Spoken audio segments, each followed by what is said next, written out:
السلام عليكم ورحمة الله وبركاته.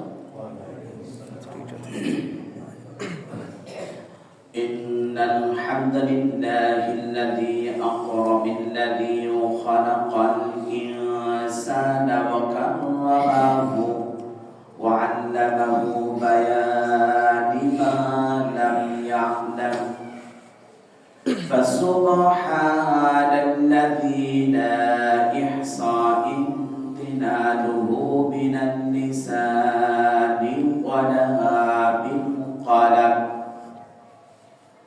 ونشهد أن لا إله إلا الله وحده لا شريك له ونشهد أن سيدنا وحبيبنا ومولانا محمدا عبده ورسوله الذي أرسله بالحق بشيرا ونذيرا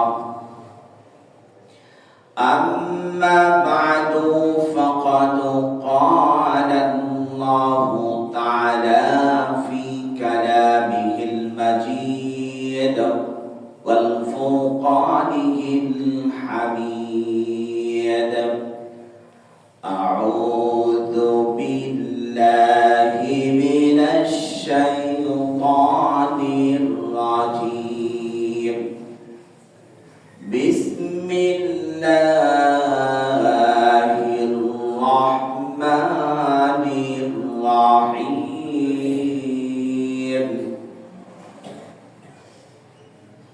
إذا جاء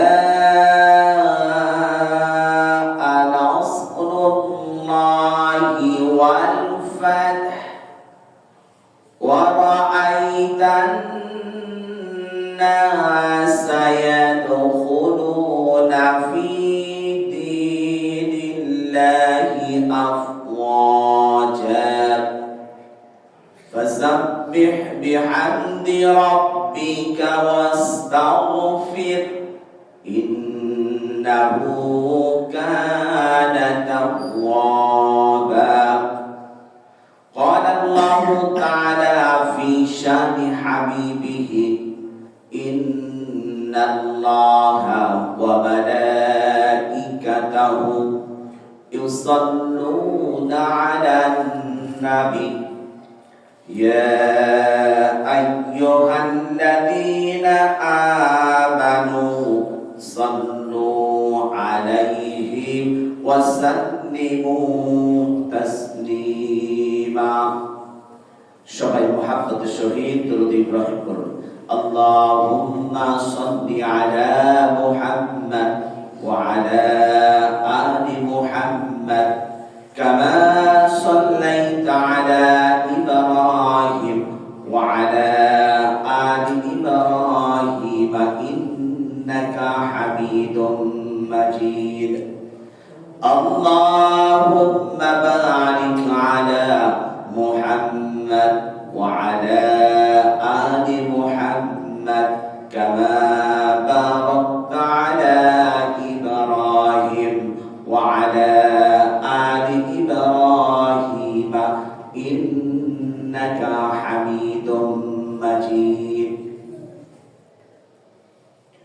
সকল প্রশংসার মালিক আল্লাহ রাব্বুল আলামিন যিনি আমাদেরকে পবিত্র জুমার দিন মসজিদে আসার জন্য তৌফিক দিয়েছেন সেই আল্লাহর কাছে লাখ কোটি কালিমাতুর শুকর আদায় করছি বলুন আলহামদুলিল্লাহ শান্তি অবতীর্ণ হোক জনাবে মুহাম্মদ রাসূলুল্লাহ সাল্লাল্লাহু আলাইহি ওয়াসাল্লাম আমি আপনাদের সামনে একটি সূরা উপস্থাপন করেছি আমি এই সূরাটি জানি এবং পরিচিত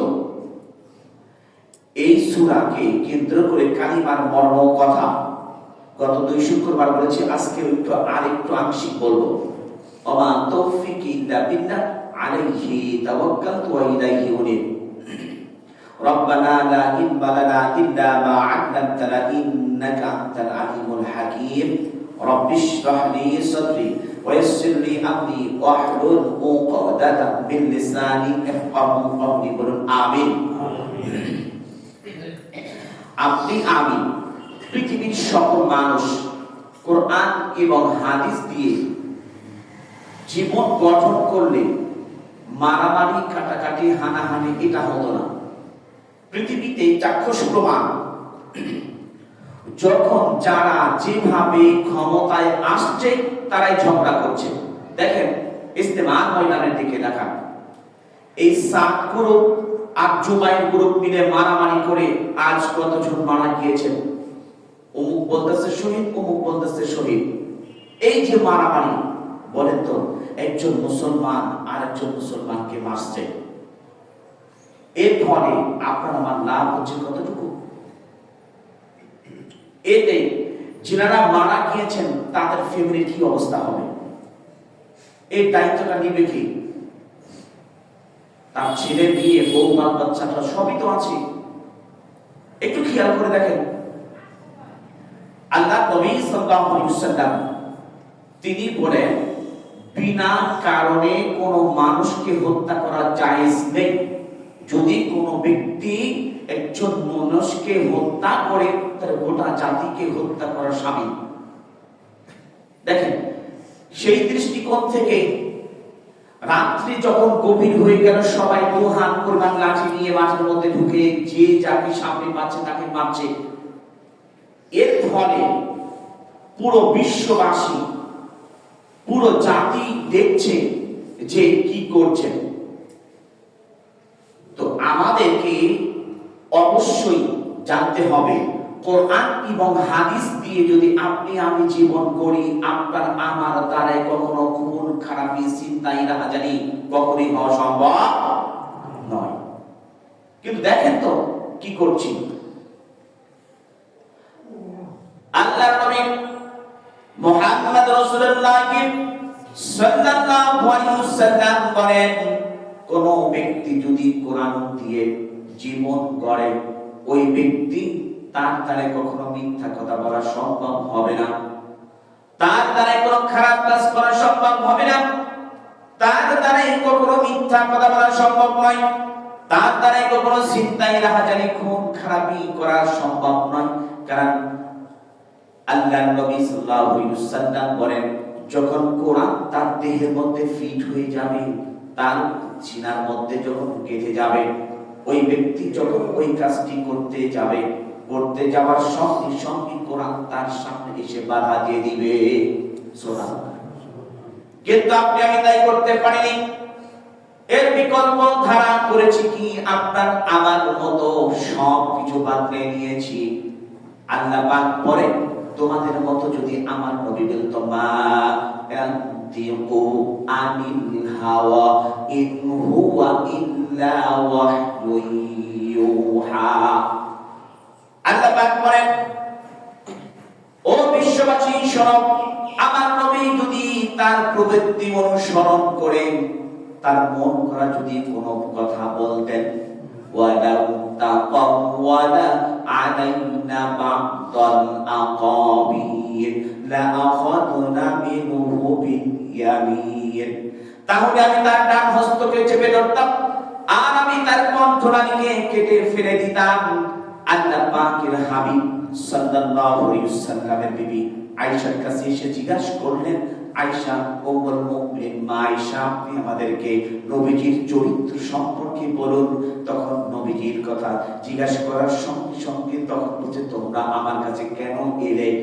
তখন বলতেছেন, মা, আমরা নবীজির চরিত্র জানার জন্য আসছি। তখন বলছেন, তোমরা কি কোরআনুল কারীম পড়তে জানো? তখন বলছেন, হ্যাঁ। তাহলে তোমরা কেন আমার কাছে এলে? তখন বলতেন, আয়েশা বলেন, ও আল্লাহর নবীর সাহাবীরা শোনো, তোমরা শুধু কোরআন দেখে দেখে পড়েছো, আর এই পুরো কোরআনটাই হলো বিশ্বনবী জনাবে মুহাম্মদ রাসূলুল্লাহ সাল্লাল্লাহু আলাইহি ওয়াসাল্লাম তার কোরআন দিয়ে জীবন গঠন করেছেন এত সুন্দর করে। তোমরা যদি জীবন্ত কোরআন দেখতে চাও, তাহলে নবীজির দিকে তাকাও, তাহলে তোমরা জীবন্ত কোরআন দেখতে পাবে। সুবহানাল্লাহ। এরপর তাই দেখুন আল্লাহর নবী সাল্লাল্লাহু আলাইহি ওয়াসাল্লামের জাতির পিতা, মুসলিম জাতির পিতা ইব্রাহিম আলাইহিস সালাম যখন দাওয়াত দিয়েছিলেন এক আল্লাহ, তখন নমরুদ সঙ্গে সঙ্গে বলল যে কেন তুমি এক আল্লাহর দাওয়াত দিলেন? দেখুন তখন বলতেছেন ইব্রাহিম শোনো, আমার কাছে ক্ষমতা আছে, আমার কাছে টাকা আছে, পয়সা আছে, জনবল আছে, সব কিছু আছে, তুমি যদি বলো আমি তোমাকে নিমিষে মেরে ফেলতে পারি, কিন্তু তুমি কেন এক আল্লাহর দাওয়াত দিচ্ছ? তখন বলছেন শোনেন, আমি তো এক আল্লাহর দাওয়াত দিচ্ছি যিনি আপনাকে আমাকে সৃজন করেছেন। আপনি স্থায়ী ক্ষমতার মালিক নয়, আল্লাহ পাক শুধু আপনাকে কেয়ারটেকার হিসাবে বসায়া দিয়েছেন। আপনি যদি আল্লাহর বিরুদ্ধে অবস্থান নেন তাহলে পৃথিবী থেকে আল্লাহ পাক নিমিষেই সরাইয়া দিবেন। বলেন আল্লাহর ক্ষমতা আছে না নাই? আল্লাহ চাইলে কি তার ক্ষমতা ছুটে ফেলে দিতে পারেন কি পারেন না? ইব্রাহিম আলাইহিস সালাম বলছেন আপনি যতগুলি ইলার কথা বলছেন এই ইলাহগুলি আমি একটাও মানি না, আমি এক আল্লাহর বিশ্বাসী। যে আল্লাহ পাক আসমান সৃষ্টি করেছেন, যে আল্লাহ পাক জমিন সৃষ্টি করেছেন, অসংখ্য মাখলুক সৃষ্টি করে তার আপন কুদরতি হাতে সকলের খাবার পৌঁছিয়ে দেন, সুতরাং সেই আল্লাহর প্রতি ঈমান আনছি। তখন বলছেন শোনো আমি সৎ বলছি, তখন বলছেন দেখো আমার ক্ষমতা আছে কিনা। যখন তিনাকে বলছেন একটি তোমরা চৌবাচ্চা করো, অগ্নিকুণ্ড প্রজ্বলিত করো, অগ্নিকুণ্ড যখন প্রজ্বলিত করলো, করার পর তাকে যখন ফেলে দিল, তখন ইব্রাহিমকে পূর্বে বলছে দেখো এখন যদি এক আল্লাহর নামটি তুমি ছেড়ে দাও তাহলে আমি তোমাকে এখান থেকে পরিত্রাণ দেব, আর পরিত্রাণ দিব শুধু নয় তাই নয়, তোমাকে টাকা দেব, বাড়ি দিব, গাড়ি দিব। তখন বলছেন না না, আমি এক আল্লাহর উপর বিশ্বাসী, যে আল্লাহ পাক আমাকে মারতেও পারেন, সেই আল্লাহ পাক আমাকে ওইখান থেকে ফিরেও দিতে পারেন, যে আল্লাহ আমাকে বাদশা বানাইতে পারেন, সেই আল্লাহ আমার ফকির বানাই দিতে পারেন, আমি সেই আল্লাহর উপর বিশ্বাস করছি। বলেন ঠিক কিনা? ইব্রাহিম আলাইহিস সালাম বলছেন আমাকে ফেলে দাও, কোনো সমস্যা নাই, আপনি আমি যখন কোরআন দিয়ে জীবন গঠন করব, আপনি আমি যখন কোরআন মানব, কোরআন হাদিস মানব, মানার সঙ্গে সঙ্গে সর্বপ্রথম বিরোধিতা করবে আপনার আমার কাছের লোক। ঠিক তেমনি ভাবে ইব্রাহিম আলাইহিস সালামের যে রশিটা ছিল প্রথমেই ধরেছিলেন তার পিতা, তার পিতা ধরে যখন ফেলে দিলেন আপনি কুণ্ডের মধ্যে, তখন ফেলে দেওয়ার পর জিবরাইল এসে বলছেন ও ইব্রাহিম আল্লাহর খলিল, আপনি আমাকে বলেন আমার ৬০০টি ডানা আছে, আমার অনেকগুলি ডানা, এই ডানা দিয়ে একটা ঝাপটা মারলে অগ্নি কুণ্ডগুলি দূরে চলে যাবে, আর না হলে আপনি আমাকে বলেন আমি ওই পাহাড়টি উঠিয়ে নিয়ে এসে আমি এই চাঁদকে আমি নিষ্পেষিত করে দেব। তখন বলছেন শোনো, আমি এমন কোন অন্ধ আল্লাহর ইবাদত করি না যে আল্লাহ আমার দুঃখ দুর্দশা আমার কষ্ট ক্লেশ বুঝতে পারে না, আমি এমন এক আল্লাহর ইবাদত করি ইন্নাল্লাহা লাতীফুন খাবীর, নিশ্চয় তিনি হলেন সুচক্ষুদর্শী, আমার খবর রাখেন। ওই আল্লাহ আরশে মহল্লায় বসে আমাকে দেখছেন, আলাল আরশে ইস্তাওয়া, আমাকে দেখছেন সেই আল্লাহ পাক ওই যে বিপদে ফেলেছেন উনি আমাকে রক্ষা করবেন। বলুন সুবহানাল্লাহ। যখন এই কথা দিয়ে বলেছেন, বলার পর যখন আগুনের মধ্যে রয়ে গেছেন, তখন কোরআন আর জিবরাইলকে বলছেন জিবরাইল তুমি আগুনের প্রতি নোটিশ জারি করে দাও, ইয়া নারুকুনি বারদাও ওয়া সালামান আলা ইব্রাহিম। আগুনের প্রতি নোটিশ জারি হয়ে গেল, ও আগুন আমার বন্ধু ইব্রাহিমের জন্য এমন কোন উত্তপ্ত হয়ে না যেন একটি লোভের ক্ষতি হয়, আর এমন কোন তুমি শীতল হয়ে যেও না আমার বন্ধুর কষ্ট হয়ে যায়। ইব্রাহিমকে পরবর্তী সময়ে যখন জিজ্ঞাসা করা হলেন, তাফসীরে তাবারি, ইবনে কাসির, তাফসীরে মারিফুল কোরআন, তাফসীরে খাজিনের মধ্যে, তাফসীরে রুহুল মানির মধ্যে ইব্রাহিমকে যখন জিজ্ঞাসা করা হলো যতদিন পৃথিবীতে আপনি বেঁচে ছিলেন, আপনি তো মুসলিম জাতির পিতা ছিলেন, তাহলে আপনি সবচেয়ে শান্তি অবস্থাতে ছিলেন, সবচেয়ে ভালো কোন সময় ছিলেন? তখন বলতেছেন যেদিন আমি 40 দিন 40 রাত পর্যন্ত অগ্নিকুণ্ডের মধ্যে ছিলাম, ততদিন পর্যন্ত আমি সব থেকে ভালো ছিলাম এবং সুন্দর জীবন যাপন করেছি। সুবহানাল্লাহ। তাই দেখুন এরা চলে গেল। আবার দেখেন সাক্ষ্য প্রমাণ পৃথিবীর জমিনে যারাই আল্লাহর দ্রোহী ছিল, আল্লাহ লা ইলাহা এক আল্লাহর কালিমার প্রতিষ্ঠিত করতে দেয় নাই। এই নমরুদকে যখন এমনি হলো, কারণ আপনি আমি দেখতে পাই যখন জর্জ ডাব্লিউ বুশ ওই আমেরিকার প্রেসিডেন্ট যখন আপনার হলো একটি দেশটাকে যখন এক নিশ্চিহ্ন করে দিলেন, আফগানিস্তানকে নিশ্চিহ্ন করে দেওয়ার পর যখন সাংবাদিক সম্মেলন করলো, সম্মেলনের সময় তখন বলতেছেন আমার এটা এমনিতে করেছি। এই কথা বলার সঙ্গে সঙ্গে একজন সাংবাদিক জুতা করে তার দিকে নিক্ষেপ করেছিলেন। এখনো তা বিশ্বের মধ্যে ইতিহাসের মধ্যে ভাসছে। আপনি সার্চ দিয়ে তা পেয়ে যাবেন। ইসলামিক টিভিতে এটার খবরের শুরুতেই বারবার এটা দেখানো হতো। আবার দেখেন তার উত্তরসূরি পূর্বের দিকে তাকান, নমরুদ যখন এমনি করলেন আল্লাহ পাক বলছেন ধরি তো ধরি না, ধরলে আল্লাহ ছাড়ে না, আর তাকে ছাড়টাই তো ছেড়ে দেয় না। যখন ধরেছেন তখন বলছেন মাকে মধ্যে দিয়ে মাথার মগজের মধ্যে যখন মশা ঢুকে পড়েছে, মশা যখন ঢুকে পড়েছে তারপরে সবল সুস্থ একজন মশা নয়, একটা হলো পাও ভাঙে একজন ল্যাংড়া মশা যখন ঢুকে তার মগজের মধ্যে কামড় দিচ্ছেন, এমনি করে বলতেন শোনো, হাত দিয়ে যখন থাপড়া দেয় মশা তখন আস্তের উপরে তখন দমে যায়, আবার যখন থাপড়া দেয় আবার দমে যায়, আবার কামড় দেয়। এমনি করতে করতে এক পর্যায়ে দেখা গেল যে একজন লোক নিযুক্ত করলো। নিযুক্ত করার পর জুতা দিয়ে তাকে যখন বাড়ি দিতে বললেন, বাড়ি দিতে দিতে এক পর্যায়ে বলছেন আমার হচ্ছে না, তোমাকে তো আমি টাকা দিয়ে রেখেছি, তুমি আমাকে মারো, তুমি মারতে এমন ভাবে করো যেন আমার এটা সুন্দরভাবে ব্যথাটা দূর হয়ে যায়। এমন ভাবে মারছে, মারার সঙ্গে সঙ্গে তার মাথা ফেটে পৃথিবীর থেকে বিদায় করে দিয়েছেন। তিনি কে? কি খাওয়ায় বিদায় করলেন বলেন তো দেখি? জুতার পানি খেয়ে পৃথিবীর থেকে তিনি উঠায় নিলেন। আবার তার উত্তরসূরি জর্জ ডাব্লিউ বুশ জুতার নিক্ষেপ পেয়েছে, বলেন ঠিক কিনা? আবার লা ইলাহা ইল্লাল্লাহ যদি আপনি আমি মানি, আপনি আমি মানলে যখন এই কথাটি বলবো দেখবেন আপনার আমার শত শত শত্রু দাঁড়ায় যাবে, এতে কোনো সন্দেহ নাই, ঠিক না? দেখেন চাক্ষুষ প্রমাণ দেখেন। আবার মুসা আলাইহিস সালামের দিকে তাকান, যখন এমনি করে মুসা আলাইহিস সালামের দাওয়াত দিতেছেন লা ইলাহা ইল্লাল্লাহ, যখন তিনি দাওয়াত দিলেন এক আল্লাহর প্রতি ঈমান আনো, আল্লাহ ছাড়া আইনদাতা, আল্লাহ ছাড়া বিধানদাতা, আল্লাহ ছাড়া কোনো ক্ষমতার মালিক নেই, অন্য কাউকে বিশ্বাস করি না। কারণ এই কথা যখনই বলেছেন তখন সকলের মাথা নষ্ট হয়ে গেছে। মুসা কি কয়? কারণ মুসা বলতেছেন যে ফিরাউন বলতেছেন তুমি আমার কাছে লালিত পালিত হলে আর আমি তোমাকে ছোট থেকে বড় করলাম, আবার তুমি কেন আমাকে লা ইলাহা ইল্লাল্লাহ দাওয়াত দিচ্ছ? আমি তো সব দেই না। আর আন্নাল কুওয়াতা লিল্লাহি জামিআ, আমি হইলাম সকল ক্ষমতার মালিক, তুমি কেন বলছো? তখন বলছেন না না, যে আল্লাহ পাক বলছেন মুখালাকাস সামাওয়াতি বিগাইরি আমাদিন তারাউনাহা ওয়া আলকা ফিল আরদি রাওয়াসিয়া আন তামিদা বিকুম। আল্লাহ পাক বলেন এই আসমানটাকে আমি খুঁটিবিহীন আমি ঝুলাইয়া রেখেছি। যে আসমান দেখতে পাই এই আসমানের থেকে উপরের আসমান এর থেকেও আরো দ্বিগুণ বড়। আবার এই দ্বিতীয় আসমানের পরে তৃতীয় আসমান আরো দ্বিগুণ বড়। আবার তৃতীয় আসমানের তুলনায় চতুর্থ আসমান আরো দ্বিগুণ বড়। বলেন আল্লাহু আকবার। আবার চতুর্থ আসমানের তুলনায় পঞ্চম আসমান আরো বড়। পঞ্চম আসমানের তুলনায় ষষ্ঠ আসমান আরো বড়।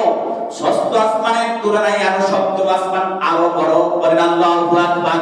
আল্লাহ পাক কিভাবে সৃষ্টি করেছেন? খালাকাস সামাওয়াতি বিগাইরি আমাদিন তারাউনাহা, তোমরা কি দেখতে পাও আমি আল্লাহ এই আসমানটাকে যে সৃষ্টি করেছি তার মধ্যে সুন্দর করে তারকারাজি সৃষ্টি করেছি।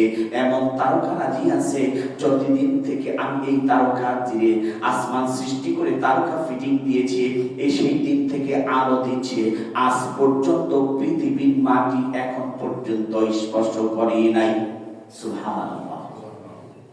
এরপরে দেখেন মুসা আলাইহিস সালাম যখন বলছেন তখন বলছেন শোনো কিনারার মধ্যে যখন তিনি বসেন, সমুদ্রের কিনারায় বসে যখন দর্শ দিতেছেন, দর্শ দেওয়ার পর তখন তিনি বলছেন, শোনো এখন আমরা কি করব? তখন তার সঙ্গী সাথীরা বলছেন, মুসা রে, আমাদেরকে পাকড়াও করে ফেলেছে, ঘেরাও করে ফেলেছে, আমাদের সামনে দিকে যাওয়ার, পিছন দিকে যাওয়ার কোনো রাস্তা নাই, ডান বাম কোনো দিকে যাওয়ার রাস্তা নাই, সামনে শুধু একটা নদী, আর এই সমুদ্রের মধ্য দিয়ে আমরা কিভাবে চলবো? আমরা জানি লঞ্চ যাই, স্টিমার যাই, রাস্তা থাকলে যাওয়া যায়, ব্রিজ কালভার্ট থাকলে যাওয়া যায়, তাহলে কিভাবে যাব? আল্লাহ পাক সঙ্গে সঙ্গে মুসাকে বললেন, মুসা রে, তোমার ভয় পাওয়ার কোনো কারণ নাই, আমি আল্লাহ তোমার সঙ্গে আছি, বলুন সুবহানাল্লাহ। আর আপনি আমি পৃথিবীর জমিনে দেখতে পাই, একজন টাকাওয়ালা যদি বলে তোমার সঙ্গে আছি, তুমি কোনো চিন্তা করো, তুমি কাজ করো, এমপি যদি বলে পরিচয়টা আরেকটু বড় হয়ে যায়, মন্ত্রী যদি বলে আরেকটু বড় হয়ে যায়, এমনি করে বলতে বলতে যদি প্রধানমন্ত্রী বলে তখন আরো পরিচয় বড় হয়ে যায়। মন্ত্রীর মন্ত্রী সকল বিশ্বকে পরিচালনা করেন তিনি কে? আবার বলেন, সকল বিশ্বকে পরিচালনা করেন তিনি কে? সকল মাখলুকের খাবার আপন কুদরতি হাতে পৌঁছায় দেন তিনি কে? সেই আল্লাহ পাক বলছেন, বান্দা শোনো, মুসা আলাইহিস সালাম বলছেন, কখনোই তোমরা ভয় পেও না, নিরাশ হয়ো না, আল্লাহ আমাদের সঙ্গে আছেন। আল্লাহ পাক মুসাকে বললেন, মুসা রে, তোমার হাতে ওটা কি? বলছেন, হিয়াস, এটা একটা লাঠি, এই লাঠি দিয়ে তুমি পানির মধ্যে আঘাত করো, আঘাত করার সঙ্গে সঙ্গে আল্লাহ পাক এক নয়, দুই নয়, 12টি রাস্তা বানাইয়া দিয়েছেন তিনি কে? তাই দেখুন, আপনার আমার বিপদ যত কিছু আসুক না কেন, আল্লাহর উপর তাওয়াক্কাল করে সকল বিপদ থেকে মুক্তি দিবেন তিনি কে? সেই আল্লাহ পাক বলছেন, নাসরুম মিনাল্লাহি ফাতহুম করিব, আমি অবশ্যই তোমাকে এমন একটা জায়গায় নিয়ে পৌঁছায়া দেব, তোমার সকল বিপদ কেটে যাবে, শুধু তুমি শান্তি আর শান্তির মধ্যে বসবাস করতে থাকবে। তাই দেখুন, হযরত মুসা আলাইহিস সালাম চলে গেলেন, যাওয়ার পর আসেন আপনার আমার নবী মুহাম্মদ রাসূলুল্লাহ সাল্লাল্লাহু আলাইহি ওয়াসাল্লাম যখন লা ইলাহা ইল্লাল্লাহ দাওয়াত দিলেন, দাওয়াত দেওয়ার পর তখন সুমাইয়া রাদিয়াল্লাহু তাআলা ইসলাম কবুল করলেন। কবুল করার পর তিনি যখন নামাজ পড়তে শুরু করলেন, গভীর রজনীতে নামাজ পড়তে পড়তে এক পর্যায়ে যখন আবু জিহল দেখতে পারলো, দেখার পর বলছেন, সুমাইয়া তুমি এটা কি করো? তখন বলছেন, আমি নামাজ পড়ি। তাহলে কিসের নামাজ পড়ো? আমরা তো সবচেয়ে একজন বড় ক্ষমতাশীল লোক, আমার টাকা আছে, আমার পয়সা আছে, আমার ক্ষমতা আছে, আমার জনবল আছে, সব কিছু আছে, তাহলে কেন তুমি করছো? তখন বলছেন, এটা শিখিয়েছে কে? মুহাম্মাদুর রাসূলুল্লাহ। যখন এটা আমাকে শিখাইছে, এটার কারণটা কি? আমি যখন রুকুতে যাই আল্লাহর আনুগত্য করি, আল্লাহর তাসবিহ পড়ি, সিজদাতে যখন যাই তখন আল্লাহর তাসবিহ পড়ি, আল্লাহর আনুগত্য করি, এক আল্লাহ ছাড়া সিজদার কোনো মালিক নেই। তখন বলছেন, শোনো, আমার কথাই এই মক্কা নগরীর সব কিছু কাজ হয়, আমি যেদিকে যদি বলি রাত তাহলে রাত হয়, আর যদি দিন বলি দিন হয়, তাহলে কেন তুমি এগুলি করছো? তুমি এগুলি ছেড়ে দাও। তখন বলছেন, না না, আমার জীবন থাকতেও আমি ছেড়ে দিতে পারি না। এই কথা বলার সঙ্গে সঙ্গে বলছেন, শোনো, তুমি তাহলে এটা করতে না, তাহলে ছেড়ে দেবে না। সকালবেলা বলছে, তোমার কি পরিণতি হতে পারে তুমি জানো? তখন বলছে, আবু জেহেল কি পরিণতি হবে আমার এটা জানি না, কিন্তু আমি আল্লাহকে খুশি করার জন্য সব কিছু করছি, বলে সুবহানাল্লাহ। সব কিছু করছি আল্লাহকে খুশি করার জন্য, পৃথিবীর কোনো মানুষকে খুশি করার জন্য আমি কিছু করি নাই। সুতরাং আমার যে আল্লাহ পাক আমাকে বিপদ দিবেন, ওই আল্লাহ পাক আমাকে বিপদ থেকে রক্ষা করবেন। আল্লাহ কি বিপদ থেকে রক্ষা করতে পারবেন কি পারবেন না, বলে ঠিক কিনা? সেই আল্লাহ পাক বলছেন, শোনো, যখন চলে গেলেন, যাওয়ার পর পরের দিন সূর্য যখন উঠলেন, ওঠার পর তখন বলছেন, শোনো, আমার ক্ষমতা তোমাকে আজকে দেখাবো। ডাক দিলেন, ঢোল পিটাই দিলেন, ঢোল পিটাই দেওয়ার পর বলছেন, শোনো, লা ইলাহা ইল্লাল্লাহ পড়ার কারণে সুমাইয়ার আমি আজ কি শাস্তি দিব তোমরা ভালো করে শুনে রাখো।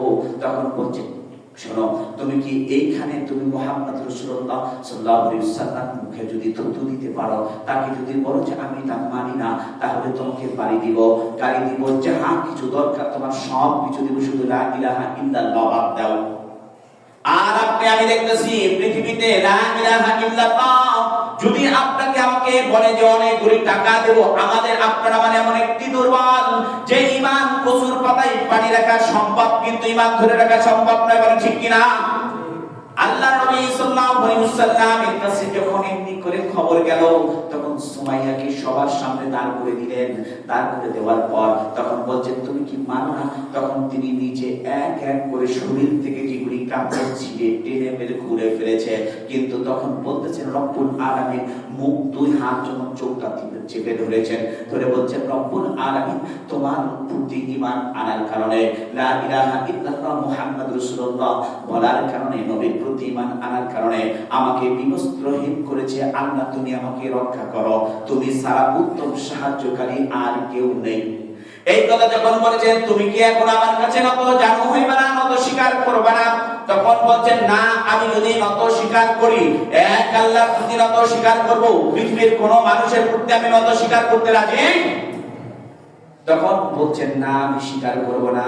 তখন বলছেন ঠিক আছে, একটা বর্ষা নিয়ে সে লজ্জাস্থানের মধ্যে যখন মারলেন, মারার পর আস্তে আস্তে সুমাইয়া যখন পৃথিবী থেকে বিদায় হয়ে যাবে, শেষ নিঃশ্বাস ত্যাগ করে রাখে, জিবরাইলকে বলছেন জিবরাইল আমার বন্ধু সুমাইয়া রাদিয়াল্লাহু তাআলা আনহা পৃথিবী থেকে বিদায় নিয়ে যাচ্ছে, তুমি জান্নাতুল ফিরদাউসটা তার সামনে উঠাইয়া ধরো।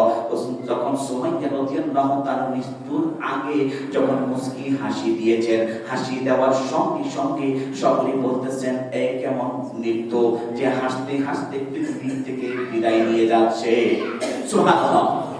দেখেন এটা ছিল সুমাইয়ার মৃত্যু। ঠিক তেমনি ভাবে আপনি আমি বলতেছি সকল ক্ষমতার উৎস জনগণ, এটা হলো মারাত্মক শিরকপূর্ণ কথা। আল্লাহ পাক বলেন সকল ক্ষমতার মালিক হতেছেন আমি আল্লাহ। বলেন তো সকল ক্ষমতার মালিক কে? রিজিকের মালিক কে? রিজিক ছিনায় নেন তিনি কে? সম্মান দিয়ান তিনি কে? সম্মানের আসন থেকে রাস্তায় নামায় দেন তিনি কে?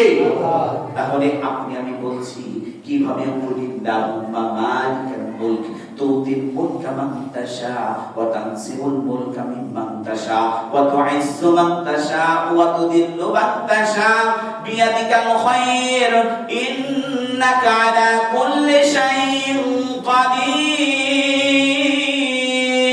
বলুন আল্লাহু আকবার। আল্লাহ পাক বলেন আমি যাকে ইচ্ছা তাকে ক্ষমতা দেই, আমি যাকে ইচ্ছা তাকে ক্ষমতা থেকে নামায় দেই। ইজ্জত দেবার মালিক কে? ইজ্জত খাওয়ানোর মালিক কে? সেই আল্লাহ পাক বলছেন শোনো আমি রাতকে দিনের মধ্যে প্রবেশ করায় দেই, দিনকে রাতের মধ্যে প্রবেশ করায় দেই। এই ক্ষমতা পৃথিবীর কোনো মানুষের নাই, কোনো সৃষ্টি বা কোনো মাখলুকের নাই। বলে ঠিক না? দেখেন পৃথিবীতে চায়না যেটা আবিষ্কার করছেন, মানুষের রূহ ছাড়া এই বডির মধ্যে যাহা দেখছেন অবিকল, গতকাল আমি দেখেছি অবিকল যাহা আছে সব কিছু সৃষ্টি করছে, কিন্তু তার মধ্যে যে হার্টবিট পাঞ্চ করছেন আল্লাহ পাক বলছেন ওলির রূহ মিন আমরি রব্বি, এই রূহটা আমার হুকুম। আমি যখন বলি থাকে আর যখন বলি শেষ তখন সে মৃত্যু বলি লাস্ট হয়ে পড়ে থাকে, সব কিছু দিচ্ছে। আপনি আমি এই কথাটা বলাও ঠিক না, আবার না বললেও না। পৃথিবীতে চায়না যেটা মুসলমানকে দিচ্ছে, সামনে যুবকরা বিয়ে না করে সে থাকবে। আমি অগ্রিম বললাম কি নাও, আমি গতকালকে পড়তে গিয়ে স্টাডি করতে গিয়ে যতটুকু আমি দেখলাম, যতটুকু এটা করেছেন, কারণ আল্লাহ নবী সাল্লাল্লাহু আলাইহি ওয়াসাল্লাম বলছেন বিয়েটা একটা নিয়ামত, এটা একটা ফসল।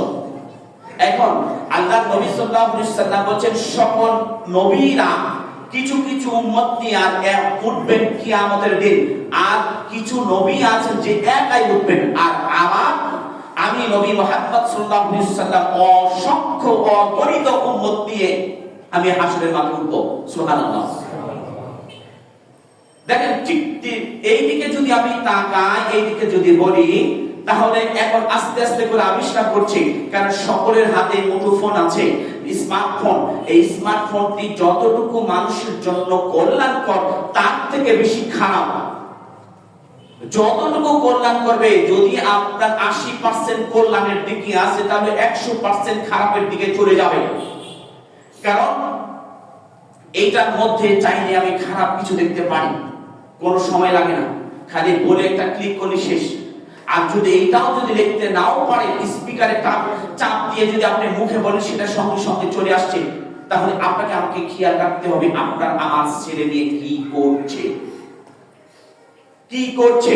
এরপরে আরেকটি গ্রুপ নেমেছে হিজবুত তাওহীদ, যা কোরআনকে এবং হাদিসকে বিকৃতি করে তারা সবকিছু করছেন। আর হিজবুত তাওহীদ এমন ভাবে বলছেন যে তিনি যিনি আমির আছেন সেলিম সাহেব, উনি হলো যে একটা মেয়ে নিয়ে নাচছে এবং গাইছে, উনি বলছেন হিজবুত তাওহীদের আমির সাহেব।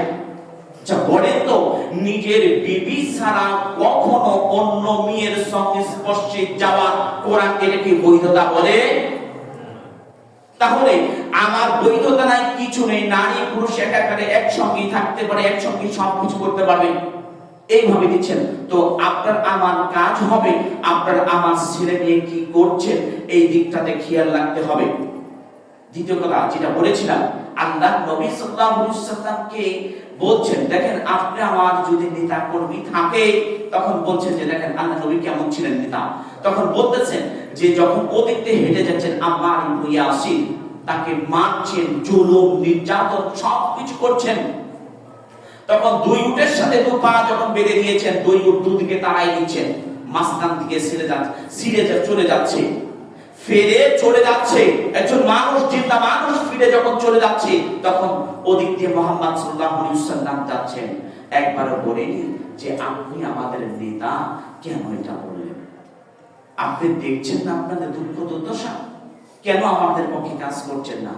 তখন তিনি বলছেন নাসরু মিনাল্লাহি ফাতহুন করিম, আল্লাহ পাকের পক্ষ থেকে সাহায্য আসবে, তোমরা অপেক্ষা করো, অপেক্ষার ফল মিষ্টি হয়, এই পরিণতি তোমাদেরকে জান্নাত দিয়ে দিবেন। তিনি কে? আল্লাহ পাক বলেন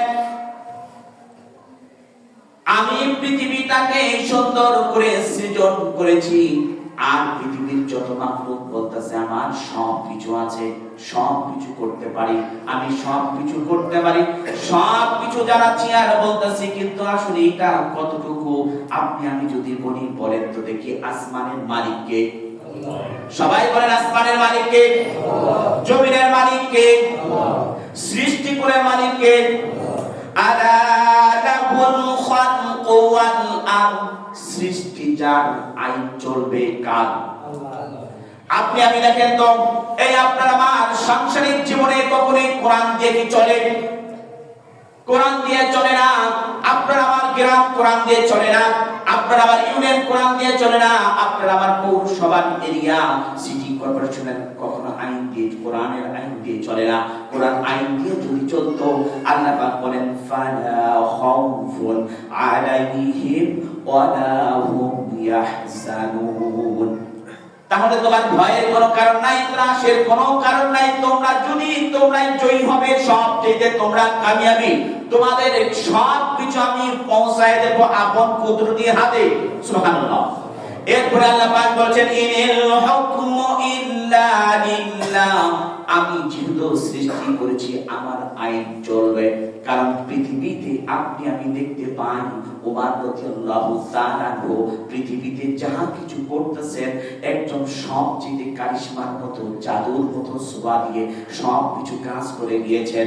এইটা যদি কোনো নেতা বা ফ্যামিলির নেতা হোক, যে কোনো পর্যায়ের নেতা হোক না কেন, সে যদি ফলো করে অবশ্যই ওই ব্যক্তিকে কেউ হটাইয়া দিতে পারবে না। হযরত ওমর রাদিয়াল্লাহু তাআলা যখন খলিফাতুল মুসলিমিন, তখন তিনি বলছেন, একজন বেদুইন এসে রিপোর্ট করলো আমিরুল মুমিনিন আপনার কাছে আমার বিচারটা ফয়সালা করে দিবেন। তখন বলছেন কি বিচার? আমার একটা মূর্তি ছিল, ওই মূর্তির নাকটি কেটে নিয়েছে। আমরা বাংলাদেশের জমিনে দেখতে পাই অনেকেই বলে এটা হচ্ছে মূর্তি ভেঙে ফেলছে, মূর্তি পূজা করতে দিচ্ছে না, ওইদিকে এটা হচ্ছে সেটা হচ্ছে। তাহলে আমার সঙ্গে চলেন, গাইবান্ধাতে যাবেন, গাইবান্ধা জেলা নীলফামারী এলাকাতে এমন একটি জায়গা আছে, এক পাশে হলো বিশাল বড় একটি মন্দির, আর এক পাশে হলো মসজিদ। যখন মসজিদে আজান হয়, তখন হিন্দুদের পূজার ঢাল ডোকলাটি যতগুলো আছে ঢোল ঢক্কর সব কিছু বন্ধ রাখে। আর যখন নামাজ হয়ে গেলে তো আমাদের সময় মতো চলে যায়, কিন্তু ওখানে কাটাকাটি, মারামারি, হানাহানি কিছুই নাই। বাংলাদেশের সবচেয়ে দৃষ্টান্তমূলক একটি জায়গা আপনি এক করে লিখে সার্চ দেন, চলে আসবে। এরপরে দেখুন আল্লাহ নবী সাল্লাল্লাহু আলাইহি ওয়াসাল্লামের দ্বিতীয় খলিফা হযরত উমর রাদিয়াল্লাহু তাআলা আনহু, তিনি বলছেন যে আল্লাহর বান্দা, তোমার আমি বিচার করে দিব। ঠিক আছে, তখন ডাকলেন, ডাকার পর বলছেন, তোমরা বলো তো ওই ব্যক্তির মূর্তির নাক কে কেটে নিয়ে আসছে? তখন বলতেছেন কেউ স্বীকার হয় না। তখন বলছেন, আল্লাহর বান্দা, তোমাকে আমি 3 দিনের মধ্যে যদি ওই মূর্তির নাকটা যদি আমি না জোগাড় করে দিতে পারি, না নিয়ে এসে দিতে পারি, আমি উমর রাদিয়াল্লাহু তাআলা বলছি, ওয়াল্লাহি, আল্লাহর কসম করে বলি, আমার নাক কেটে তোমার মূর্তির নাকের মধ্যে লাগাইয়া দিব। বলেন তো দেখে দৃষ্টান্তমূলক এই ধরনের কেউ কোনো কিছু বলেছে? আপনি আমি, আপনার আমার ছেলে মেয়ে যেই জায়গা থেকে আপনি আমি দায়িত্বশীল, যেই জায়গা থেকে দায়িত্ব পালন করছি, আমার নিচের লোকদেরকে এমন কোন কথা বলেছি? এই জন্য আল্লাহ পাক বলেন, ফালা তালুমু ওয়ালুমু আনফুসাকুম। আল্লাহ পাক কিয়ামতের দিন বলবেন, বান্দারে, তোমাদেরকে তো সকল নেতা তার কর্মীদেরকে বলবে, আমি তোমাদেরকে সাহাবীদের চরিত্র দিয়ে রাখি নাই, কোন কোরআন হাদিস দিয়ে রাখি নাই, তোমাদেরকে কোনো কিছু দিয়ে রাখি নাই, শুধু বলেছি দাউতুকুম ফাস্তাজাবতুম লি, তোমরা আমার দিকে আসো, তোমরা দলে দলে সাড়া দিয়েছো। আজ এই বিভীষিকাময় দৃশ্যের সময় আমার কোনো কিছু নাই, আমি তোমাদেরকে কিছুই করতে পারবো না। তখন ওইখান থেকে আপনারা আমার নেতাদেরকে সবাই ভৎসনা দিবে, গালি দিতে শুরু করবে। তখন বলবে, তোমরা আমাদেরকে ভৎসনা দিও না, কারণ তোমরা কি পৃথিবীতে আকল দানিশতান, তোমরা কি জ্ঞানবান ব্যক্তি ছিলে না? কেন আমার ডাকে তোমরা সাড়া দিলে? আজ আবার কি দোষ? ওইখান থেকে পলায়ন করে চলে যাবে, সব কিছু চলে যাবে। ওমর রাদিয়াল্লাহু তাআলা আনহু 3 দিন পর যখন বিচার ফয়সালা দিবেন, তখন ওটাকে নিয়ে আসলেন, সকলকে ডাকলেন। ডাকার পর বলতেছেন, ও আল্লাহর নবীর সাহাবীরা, শোনো, আমি তোমাদেরকে বলি, তোমাদের কাছে কি কোনো ধারালো চাকু আছে নাকি, বা অস্ত্র আছে নাকি? তখন বলছেন, হ্যাঁ আছে। তখন বললেন, ঠিক আছে, ওই চাকুটা বের করো। চাকুটা বের করার পর বলতেছেন, আল্লাহর বান্দা, আমি সব চাইতে তোমাদের কাছে অপারগতা প্রকাশ করছি, আমি তোমার মূর্তির নাক নিয়ে লাগাইয়ে দিতে পারি না। আল্লাহর নবী সাল্লাল্লাহু আলাইহি ওয়াসাল্লামের দ্বিতীয় খলিফা নাক যখন টেনে ধরেছেন, ডান হাতে যখন চাকু বাজায় দিয়েছেন, একজন এসে বলছেন, আল্লাহর নবীর সাহাবী উমর, আমি ওই মূর্তির নাকটি ভেঙে ফেলেছি, এই জেনেন আপনার পরিবর্তে আমার নাকটি কেটে ওইখানে লাগাইয়া দেন। বলেন আল্লাহু আকবার। এইটা হলো মুসলিমদের আদর্শ, মুসলমানদের চরিত্র। আপনি আমি কি তাই করি? বলেন তো, একটু নিজের দিকে খেয়াল করেন না? বাংলাদেশের দিকে তাকানোর দরকার নেই, আপনি নিজের সংসারের দিকে তাকান। আমার 5টা ছেলে মেয়ে যদি থাকে, আমি কারোর দিকে আমি এক নজরে তাকাইতে পারি না। এখানে কোয়ালিফিকেশন ভাগ করে দিয়ে যাচ্ছি। আমি কিসের নামাজ পড়ছি, কি হজ করছি? গত শুক্রবারে কষ্টে বলেছি, একজন হাজী সাহেব, তার বউ সহ তিনি স্বামী স্ত্রী 2 জনই হাজী, বিয়ের মঞ্চে গিয়ে নাচছে, গাইছে, আনন্দ উল্লাস করছেন, রং মাখামাখি করছেন। লজ্জা হওয়া দরকার আমাদের। আমরা আহলে হাদিস দাবি করছি, আহলে হাদিসের মধ্যে এখন 17টা সংগঠন কাজ করে, এখনো এক হতে পারি না। কেন? বুঝে আসছে না, বুঝে আসছে না। বাংলাদেশের হুজুররা যেভাবে শুরু করছে, আমার মাঝে মাঝে মনে হয়, এই জন্য আমি একা থাকাটাকে বেশি পছন্দ করি। সহজে কোনো হুজুরের সাথে মিশি না, সহজে কোনো লোকদের সঙ্গে মিশি না। কারণটা হলো এই, গেলেই কি শুরু হয়ে যায়, গেলে এটা করছে, অমুক এটা করছে, অমুক এটা করছে। আরে বাবা, তুমি অমুকের দোষ উপস্থাপন করছো, তোমার দোষ কিটা তুমি এটা খুঁজবা না? তুমি তো নিজের দোষ খুঁজছো না। মান হালাকা ফাহুয়া আহলাকাহু। আপনি নামাজ পড়ে গিয়ে বলছেন অমুক অমুক অমুক করে খারাপ হয়ে গেছে। আল্লাহর নবী সাল্লাল্লাহু আলাইহি ওয়াসাল্লাম বলেন, মান হালাকা ফাহুয়া আহলাকাহু। এই লাইনের সিঁড়িতে তুমি প্রথম। বলেছেন কে? মুহাম্মাদুর। দেখেন তো, এইগুলি আপনার দিকে তাকান, পুরো বিশ্ব কি দেখছে না? আপনি সাথে সাথে ফেসবুকে পোস্ট দিচ্ছেন, আমি কালীগঞ্জ, তখন রাত্রে 1:30 বাজে, 2:30 বাজে, তখন দেখলাম যে এই ইস্তেমার মাঠে মারামারি শুরু হয়ে গেছে। 2 হাত লাঠি দিয়ে কি সাত গ্রুপ কি জুবাইর গ্রুপ, কেন মারামারি করতে হবে? এটা কি বৈধতা? হাদিস কতটুকু? আপনি দেখেন কিভাবে আপনি দিন প্রচার করবেন, কিভাবে কি করছি ভাই আমার বুঝে আসছে না। আমরা নিজকে শুধু বড় মনে করছি, ক্ষমতার দ্বন্দ্বে আপনি আমি সব মাথা হয়ে গেছি। ক্ষমতা লাগবে, আমার বৈবাহিক লাগবে, আমার চেয়ার লাগবে, আমি ছেড়ে দেন, ছেড়ে দেন, ছেড়ে দিয়ে যা খুশি সে চালাক। কেন দরকার আপনার ক্ষমতা? কেন আমির হওয়া দরকার আপনার? কি করবেন আপনি আমিরত্ব দিয়ে?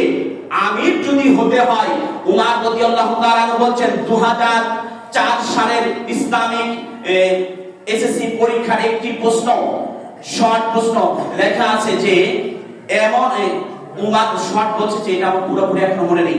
উমর রাদিয়াল্লাহু তাআলা কাকে যাকাত না দিবার কারণে বলছেন তুমি যদি উট দিয়েছো কিন্তু তার রশি যদি না দাও তোমার বিরুদ্ধে যুদ্ধ ঘোষণা করব। এর একটি শর্ট প্রশ্ন, মই ভিত্তিক যেটাকে বলে। তো এই প্রশ্নের মধ্যে তখন আমাকে একজন এসে বলছেন হুজুর আমি তো ভুল করে ফেলেছি। তখন কি ভুল করছো? এই ধরনের লেখা আছে কিন্তু আমি তো এটা দিতে পারিনি। আমি বলছেন উমর রাদিয়াল্লাহু তাআলা বলেছেন যদি তুমি আমাকে উট যাকাত দাও, তোমার উপরে যাকাত যদি ফরজ হয়ে থাকে, তুমি উটের রশি যদি না দাও, আমি উমর বলছি ওয়াল্লাহি আল্লাহর কসম করে বলছি তোমার বিরুদ্ধে আমি যুদ্ধ ঘোষণা করব। কেমন মানুষ আপনি, কেমন? তো তাকান না, লা ইলাহা ইল্লাল্লাহ বলছি, লা ইলাহা ইল্লাল্লাহ বলছি। এটা কিন্তু আমার মন করার কথা বলছি না। আকরাম সাহেবের বই আছে কালিমার মর্ম কথা, দেখেন এইটার সঙ্গে অনেকগুলি হাদিস জোড়ানো আছে। এই পুরো এক সপ্তাহ দেখেছি, দেখার পরে আপনার সামনে উপস্থাপন করছি। ভাই কেউ বলবেন না যে হুজুর রাজনীতি কথা বলছেন, ওয়াল্লাহি আল্লাহ পছন্দ করে বলবেন। রাজনীতি পছন্দ করি না আমি, রাজনীতি পছন্দ করি না। রাজার নীতি, রাজনীতি করতে হলে আপনাকে আমাকে কোন সাইড নিয়ে কথা বলতে হবে, কারণ আমি যে অনুসরণ করে তার পক্ষে কথা বলতে হবে। যদি তা না বলি আমার ক্ষমতা থাকবে না, আমার চেয়ার থাকবে না, আমার পদ থাকবে না। ঠিক না? কথা বলছেন লোকে আমি ভুল বলেছি? বাস্তবতা বলছি। আল্লাহ পাক বলছেন আমার যদি হুকুম মানে লা ইলাহা ইল্লাল্লাহ যদি পড়ে লা ইলাহা ইল্লাল্লাহু ফাদাখালাল জান্নাহ, যে ব্যক্তি কালিমা পড়লো লা ইলাহা ইল্লাল্লাহ পড়লো, আমি আল্লাহ ওই ব্যক্তিদেরকে জান্নাতুল ফিরদাউস নসিব করে দিব। সুবহানাল্লাহ। বুখারী মুসলিমের হাদিস, নবীজি মুহাম্মদ রাসূলুল্লাহ সাল্লাল্লাহু আলাইহি ওয়াসাল্লাম বলেন এমন একটি সময় ছিল, এমন একটি যুগ ছিল যেই সময় মানুষরা কালিমা পড়তো, লা ইলাহা ইল্লাল্লাহ পড়তো, পড়ার সঙ্গে সঙ্গে তাকে রুটের সঙ্গে বেঁধে দিল, আগুনের জ্বলন্ত অগ্নিকুণ্ডের মধ্যে তাকে চিৎ করে শোহায়া দিয়ে বুকের উপর পাথর চাপা দিয়ে রাখলো। আমরা এখানে যতগুলি মুসলমান হয়েছি বলেন তো একজন মুসলমানের এমন কোন টর্চারিং বা এমন কোন নির্যাতন হয়েছে? বলেন তো আপনি আমি যদি লা ইলাহা ইল্লাল্লাহ পড়ি তাহলে আপনার আমার প্রথম কার্য হলো, আপনি আমি ইসলামকে যখন হোল্ড করেছি প্রথম মানুষ দেখার সঙ্গে সঙ্গে সে পরিচিত হোক আর অপরিচিত হোক, ছোট হোক আর বড় হোক, সঙ্গে সঙ্গে সালাম দেওয়া। দেই, বলেন সবাইকে সালাম দেই, দেই না? পরিচিত হলে ভাই কেমন আছেন তার সঙ্গে ধরে কোলাকুলি করি। হাদিসের ভাষা, আপনি চিনেন আর না চিনেন আপনি ওই ব্যক্তিকে সালাম দিলেন। সালাম দেওয়ার কারণে আপনার একজন ব্যক্তি সে যদি বিধর্মী হয় ওইখান থেকে প্রাইভেট হয়ে মুসলমান হয়ে যাবে। আমি গতকাল রাত্রে একজনকে অনলাইনে যখন তার সঙ্গে কথা বলতেছিলাম তখন বলতেছেন আবু তুহারি তুই কেন আমাকে সালাম দেস? আমি তো খ্রিস্টান, আমি তো মাজুসি, আমি তো তোর এই ধর্ম বুঝি না। তখন বলছি তুমি যখন বলো যে সালাম না দে হাই বাই বাই বলো, আমার এটাতে কোনো আমার মন শান্তি হয় না। তুমি যখন বলো থ্যাংক ইউ তোমাকে কিছু যখন দেই আমার এতেও কোনো শান্তি হয় না।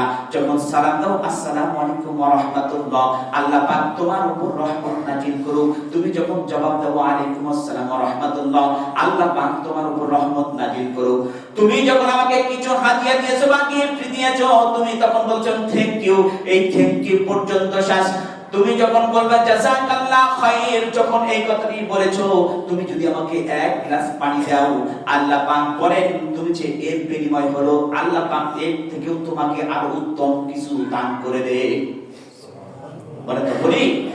তখন আমাকে ওই খ্রিস্টান জবাব দিল, আবু তোহারে তোর ইসলাম এত সুন্দর, আমি তো এটা কখনো ভাবি নাই। আজকে তুই আমাকে 1 মাস ধরে শুধু ইসলামের উপর একটা করে কোরআন থেকে আয়াত শোনাচ্ছিস, কারণ আমি একবারও কখনো তাকে মুসলমানের জন্য বলি নাই তুই মুসলমান হয়ে যাবে কিনা।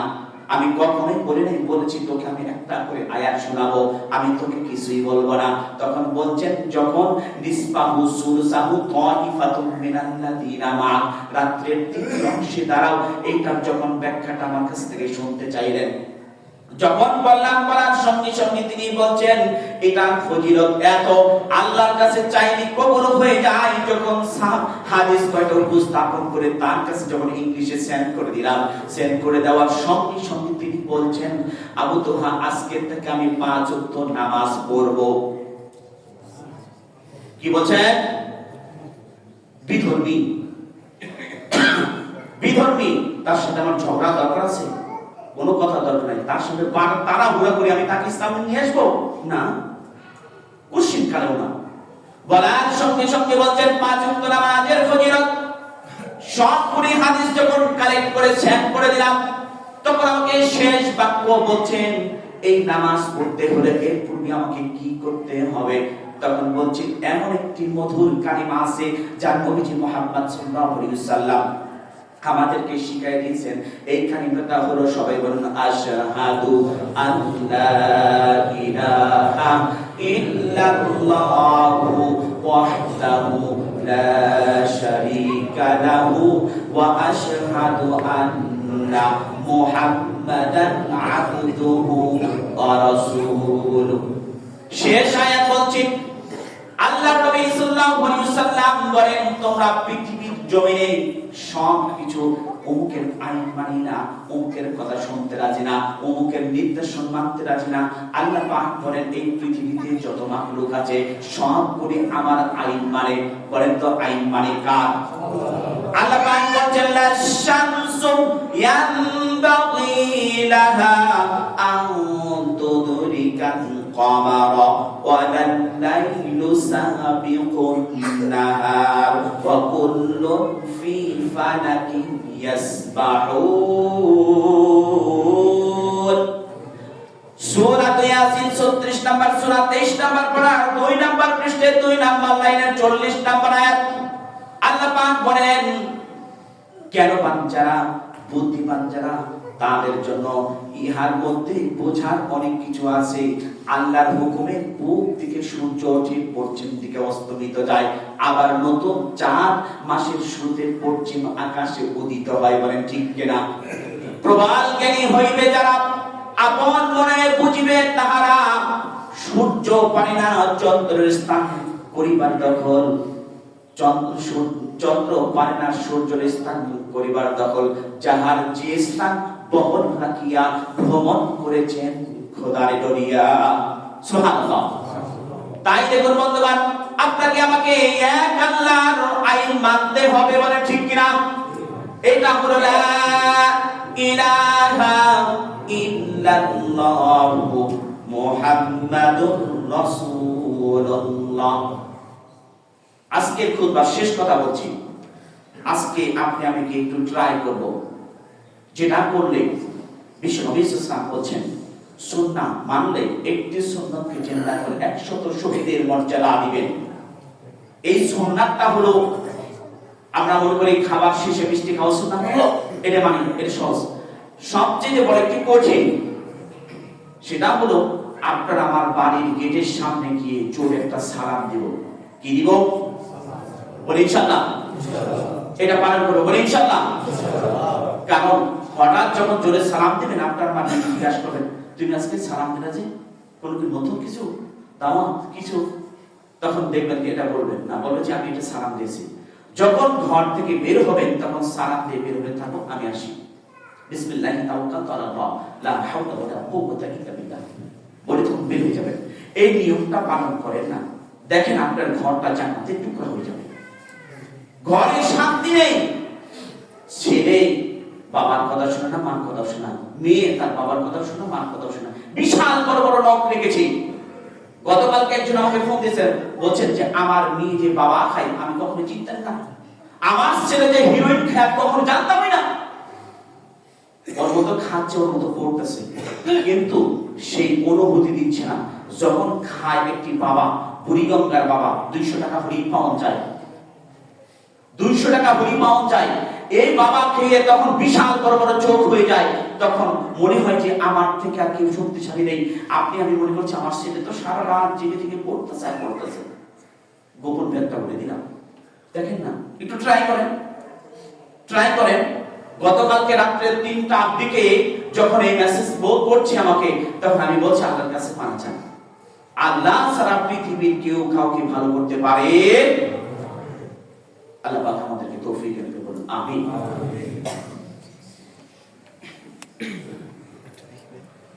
আপনাদের সকলের কাছ থেকে দোয়া চেয়েছেন।